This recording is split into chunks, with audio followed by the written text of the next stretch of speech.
හරි. ලකිරසන් දැන් අපේ ජපන් වීඩියෝස් වල ගොඩාක් ඉන්නවා. TikTok එකේ FB එකේ අපේ page එකේ ගොඩාක් අය අහනවා ලකිරසන් ගැන අහනවා. හරිද? තමයි ක්ලාස් එකේ පොඩි එක්කෙනෙක්ට යාළුවා දැකලා තියෙන්නේ දැනට. මොකද අනිත් අයගේ තාම වීඩියෝස් කරලා නැහැ පොඩි අයගේ. හරි?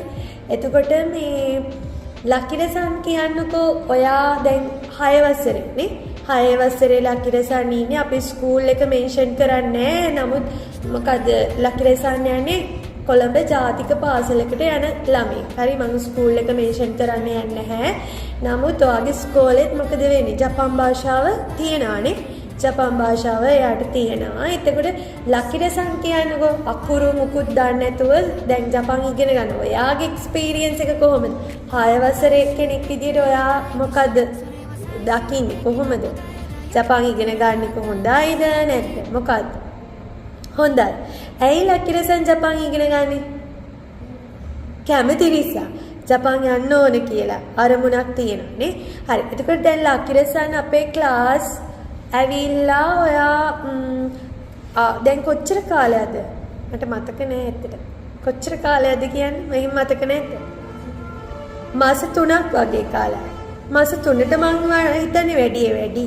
මෙහි ක්ලාස් නෙවෙයි මම කිව්වේ අපේ හින්කෝ ඉන්ස්ටිටියුට් එකත් එක්කම එකතු වෙලා ඔයා මාස 6ක් වගේ නේ. මාස 6ක් වගේ තියෙන. දැන් ලකිරසන් මේ වෙද්දි මොනවද ඉගෙනගෙන තියෙන්නේ? මාස 6ට ඉගෙන ගත්ත දේවල් මොනවද? දැන් ලකිරසන් මේ ඉගෙන ගන්නේ 10 වසරේ ළමයි එක්කනේ.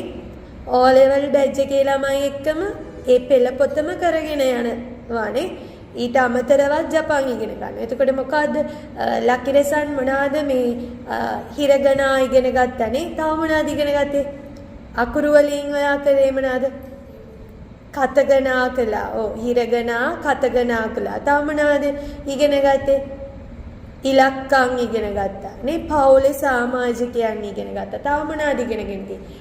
අද වෙලාව ඉගෙන ගත්තා. දින ඒව ඉගෙන ගත්තා. මාස ඉගෙන ගත්තා. තව මොනවද? වාක්‍ය හදන්න ඉගෙනගෙන තියෙනවා නේ.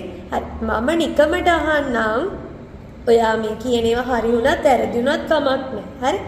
මේක නිකන් මං අර දෙන්නේ හේතුව මේ සබ්ජෙක්ට් එකක් භාෂාවක් කිසිම දෙයක් නොදැන තව ඕන තරම් ළමයි ඉන්නවනේ. එතකොට එයාලට අයිඩියා එකක් ගන්න. දැන් ඔයා මේ අපේ ක්ලාස් එකේදී අකුරු ලියන්න පුළුවන් වෙලා හිටියද? නෑ නේ. ජපන් ගැන මුකුත්ම දන්නේ නෑ. ඒ උනට බයක් තිබ්බේ නෑ. ඇවිල්ලා එකපාරට නේද මාස ගානින් අකුරු ඉගෙනගෙන භාෂාව කතා කරන්න පුළුවන් තත්ත්වයටපත් වුණා. හරි. දැන් මට කියන්න මම ලකිර කියන්නේ